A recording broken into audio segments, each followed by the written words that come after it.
Assalamualaikum warahmatullahi wabarakatuh. Pada kesempatan kali ini, kita akan membahas tentang materi matematika yang diajarkan di kelas 9. Nah, untuk kamu yang penasaran, jangan kemana-mana. Stay tune in this channel dan ikuti pembelajarannya mulai dari awal sampai akhir. Let's check it out. Pada kesempatan kali ini ya, kesebangunan dan kekongruenan ini akan kita bahas mulai dari kontennya. Nah, nanti sini akan ditampilkan beberapa konten yang akan kita bahas mengenai materi ini. Kemudian kita akan menemukan konsep kesebangunan terlebih dahulu.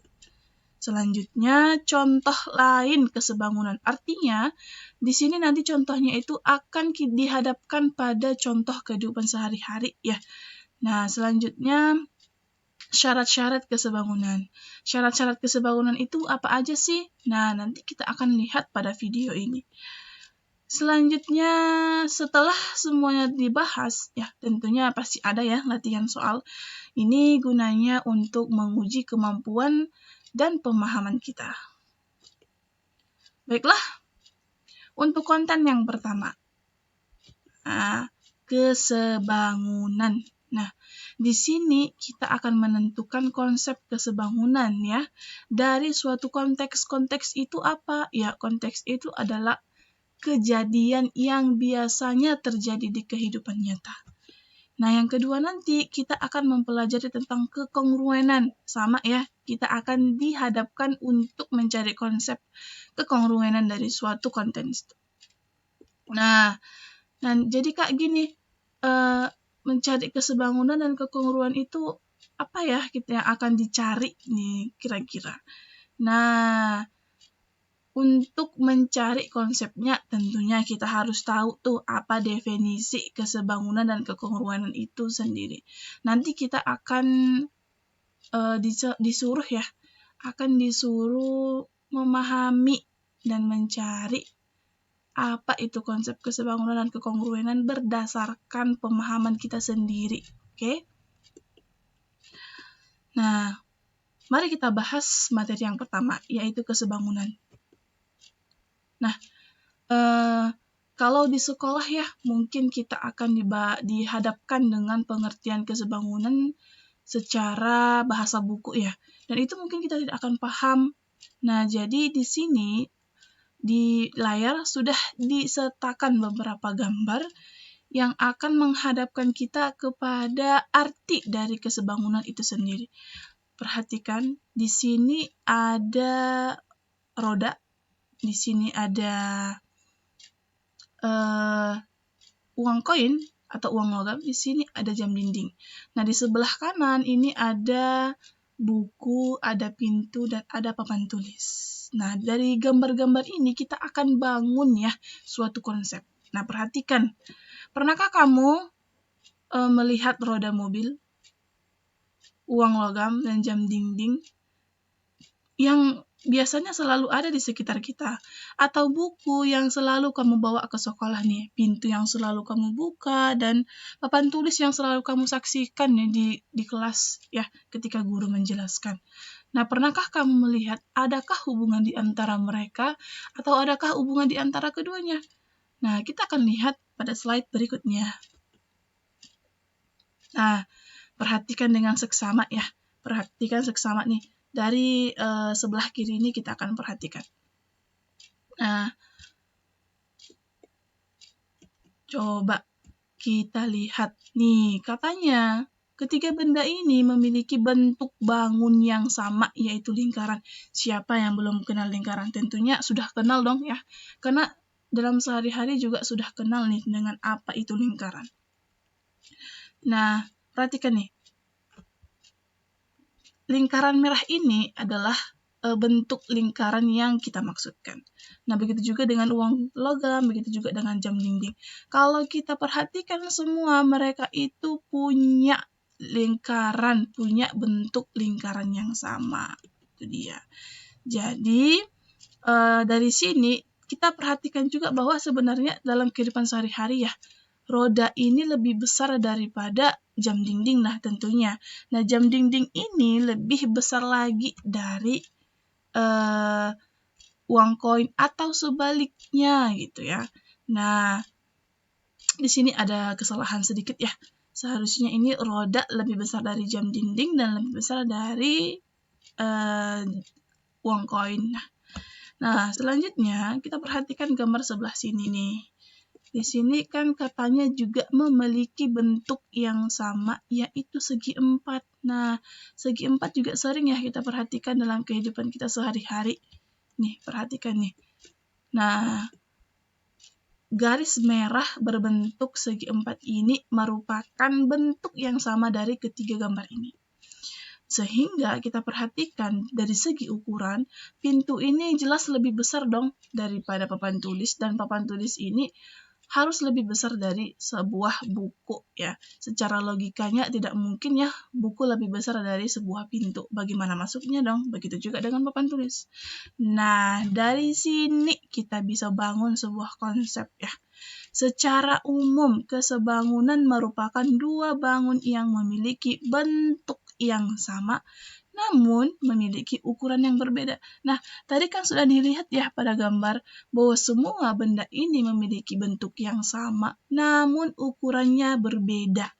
Jadi, kalau dalam pemahaman kita sendiri, kita bisa mengatakan bahwa kesebangunan itu adalah dua benda atau lebih yang memiliki bentuk yang sama, namun ukurannya berbeda. Nah, dari sini kamu cukup memahami arti kesebangunan itu dengan bentuk dan ukurannya. Oke? Selanjutnya, contoh lain kesebangunan dalam kehidupan sehari-hari. Nah, tadi kan sudah disertakan nih yang dalam bentuk lingkaran dan bentuk segi 4. Nah, di sini ada bingkai foto ya.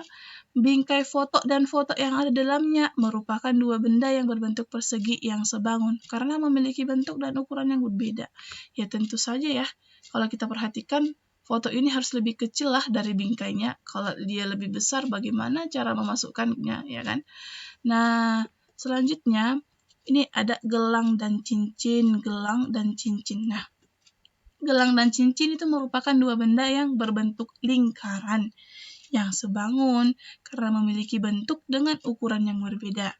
Selanjutnya ada pintu ya. Pintu ini dengan jendela rumah.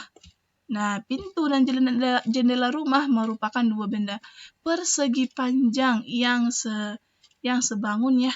Karena memiliki bentuk dengan ukuran yang berbeda. Nah, kan di sini ada lagi yang bentuk segitiga. Siapa nih yang pernah lihat seperti ini? Ini namanya adalah rambu lalu lintas ya. Yang ini biasanya dikatakan sebagai segitiga pengaman ya ketika suatu kendaraan itu mengalami kerusakan, biasanya dipasang nih ketika ingin memperbaikinya ya, biasanya itu di jalan raya. Nah, kira-kira sudah paham nggak nih dengan konsep kesebangunan ya secara umumnya nih ya? Mudah-mudahan sudah paham ya. Oke, jika kamu tidak paham, kamu boleh sertakan pertanyaan ya pada kolom komentar nanti. Nah, baik. Selanjutnya kita akan mempelajari tentang syarat kesebangunan ya, bangun datar ya. Nah, ini kita akan melihat apa sih ciri utama dari kesebangunan itu. Nah, kita perhatikan. Nah, yang pertama panjang sisi ya. Panjang sisi itu biasanya kalau kita memahaminya ya sebuah garis ya, atau konten pembentuk dari suatu benda itu. Nah, katanya panjang sisi yang bersesuaian pada bangun-bangun tersebut memiliki perbandingan yang senilai.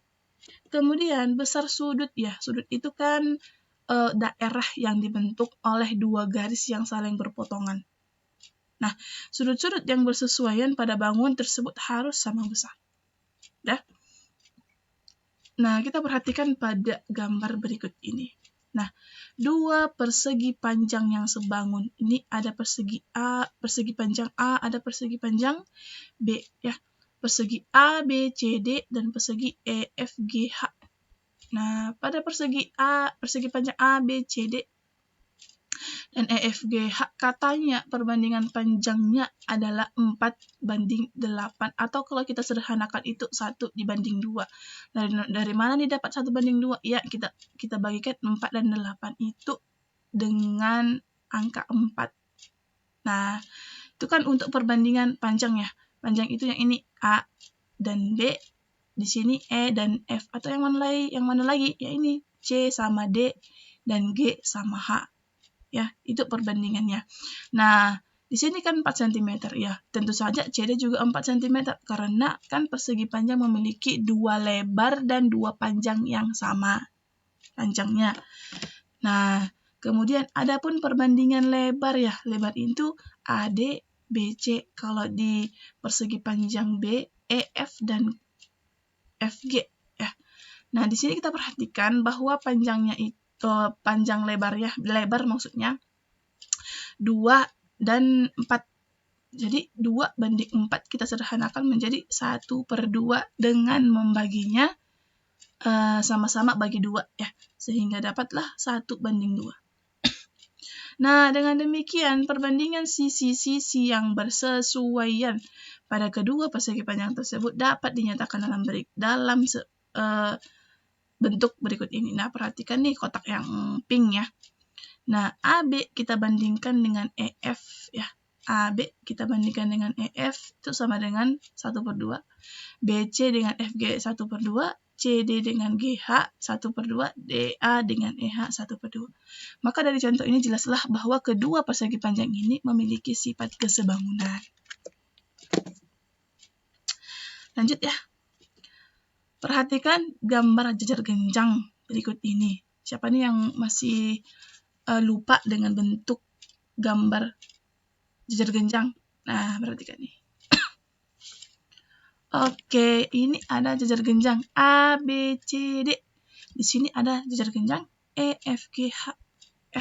Di sini panjang AB kita ketahui 9 cm dan panjang BC ada 6 cm. Panjang EF 6 dm dan panjang FG 2 dm. Nah, yuk kita perhatikan. Pada jajar genjang ini dapat dilihat ya sisi-sisi yang bersesuaian yaitu, nah, AB katanya. AB berbanding dengan EF ya, tentu saja ya. Karena bentuk yang ini pasti sama dengan bentuk yang ini. Itu dia. Kemudian CD banding HG. CD banding HG yang ini. Nah, selanjutnya AD yang ini ya berbanding dengan siapa? EH. Begitu juga BC berbanding dengan FG. Nah, sedangkan sudut-sudut yang bersesuaian adalah, ini perhatikan sudut B memiliki 120 derajat. Nah, kita perhatikan nih, sudut A pasti bersesuaian dengan sudut C ya. Kemudian sudut C bersesuaian dengan sudut E, bersesuaian juga dengan sudut E dan sudut G. Begitu juga sudut B, sudut D, sudut F, dan sudut H. Nah, di sini sudah paham ya tentunya. Oke, mari kita lanjutkan.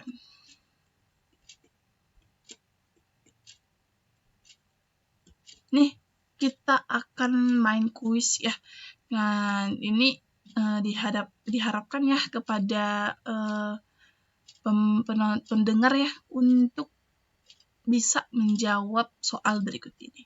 Nah, perhatikan dengan seksama ya sketsa taman sudut berbentuk trapesium, siku-siku samping nih. Nih sudah ada gambarnya ya.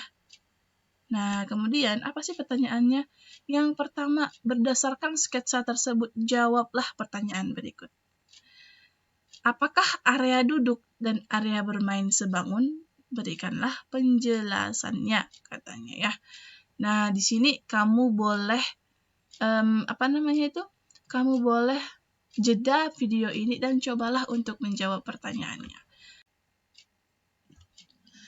Nah, kuis selanjutnya itu, perhatikan nih, ada banyak gambar ya, banyak gambar bangun datar nih, bangun datar. Ada persegi panjang, ada segitiga, ada trapesium, ada lingkaran, ada segitiga, ya banyak sekali ya kamu bisa lihat pada gambar ini. Nah, katanya nih, di antara bangun-bangun tersebut tentukan pasangan bangun yang sebangun ya, dan berikan alasan mengapa pasangan bangun yang Ananda pasangkan tersebut sebangun. Nah, ini kata kuncinya ya. Analisislah dengan teliti dan berikan tanggapanmu berdasarkan teori yang sudah kamu pelajari. Oke. Baiklah, kita akan bahas ya. Kita akan bahas untuk kuis yang pertama tadi. Nih, pada sketsa taman, area duduk dan area bermain masing-masing berbentuk trapesium siku-siku ya. Kita perhatikan nih, ini siku-siku ya. Siku-siku di mana? Siku-siku di B yang ini ya. Nah, selanjutnya yang ini, area duduk. Siku-siku di mana? Ini yang hijau ya. Ini siku-sikunya di sini. Nah, katanya kedua trapesium tersebut sudut-sudut yang bersesuaian sama besar. Ya, tentu saja ya. Karena kan ini merupakan trapesium siku-siku. Nah, siku-siku itu berapa sih panjangnya ya? Tentu saja 90 ya.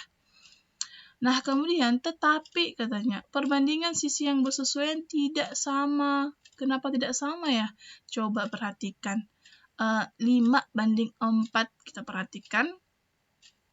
Tidak sama ya dengan 3:9 sama dengan tidak sama ya, tidak sama dengan 5,5:5. Nah, ini perhatikan nih. 5 meter yang bagian area bermain duduk ya tidak sebanding ya dengan ini area duduk yang 5,5 meter. Apalagi ini 4 meter yang ini pada area bermain tidak sebanding dengan 5 meter yang ini. Dan 9 yang ini tidak sebanding juga dengan 3 meter yang ini. Ya, jadi mereka semua itu tidak memiliki bentuk tidak memiliki sisi ya, tidak memiliki sisi yang sama. Nah, jadi kesimpulannya adalah area duduk dan area bermain tidak sebangun. Oh, ternyata tidak sebangun ya. Jadi syarat tadi kan sudah dijelaskan ya, syarat sebangun itu ada 2, yaitu sudut yang bersesuaian sama besar dan sisi yang bersesuaian itu senilai. Jadi kalau salah satu di antaranya juga tidak terpenuhi, maka itu tidak dikatakan sebangun. Ya. Nah, kemudian pada sketsa taman, area duduk dan keseluruhan taman masing-masing berbentuk trapesium siku-siku. Nah, kedua trapesium itu sudut-sudut yang bersesuaian sama besar dan memiliki perbandingan sisi yang bersesuaian yang sama, yaitu 5:15 sama dengan 3/9, 5,5:16,5 sama dengan 1,5/4,5. Nah, kesimpulannya adalah area duduk dan keseluruhan taman itu sebangun ya. Nah, tadi ada yang ditanya nih, bagaimana area duduk dan dengan taman sebangun, apakah dia itu sebangun? Ya, sebangun. Ya, karena perbandingannya sudah sama nih, dari bentuk sisi maupun sudut. Oke, lanjut. Pembahasan yang kedua. Nah, kita ingatkan kembali ya, bahwa syarat dua bangun yang sebangun itu panjang sisi yang bersesuaian memiliki perbandingan yang senilai dan sudut-sudut yang bersesuaian memiliki besar sudut yang sama. Nah, dari gambar ini banyak sekali ya. Nah, kita analisis satu-satu. Pada soal ini ada 13 bangun datar ya dengan berbagai bentuk, dan dari bangun-bangun tersebut harus ditentukan pasangan bangun yang sebangun. Dengan mencermati sisi-sisi yang bersesuaian memiliki perbandingan yang sama dan sudut-sudut yang bersesuaian besarnya sama. Pasangan bangun yang sebangun adalah A dengan J. Mana nih gambar A dan J? Yang ini. A dengan J. Perhatikan nih. 3 berbanding dengan 6. Kalau disederhanakan 1/2 ya. 5 berbanding dengan 10. Ya, kalau disederhanakan 1/2 juga. Ya, tentunya ini dikatakan sebangun. Kemudian bangun G dengan H. Ini G dengan H. Nah, dua sisi segitiga sama pastinya sebangunnya. Sisi-sisinya bersesuaian nih. Kamu boleh periksa ya. Nah, bangun C dan M. C dan M. Mana nih M? C dan M nih. Itu trapesium siku-siku 2/6, 2/6 lagi 4/12. Ya, kalau kita sederhanakan bentuknya itu perbandingannya adalah 1/3 ya. Selanjutnya bangun D dengan I. Bangun D dengan I. Ya, di sini diameternya 4 cm, di sini 7 cm. Kemudian bangun E dan L. Mana nih E yang ini? L yang ini, yaitu persegi ya.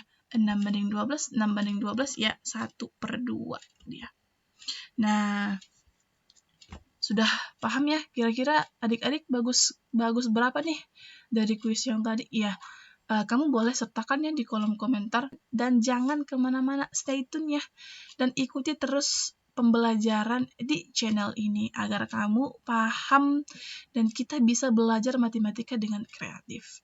Oke, see you next time dengan video berikutnya. Dan semoga kita semua dalam keadaan yang sehat walafiat.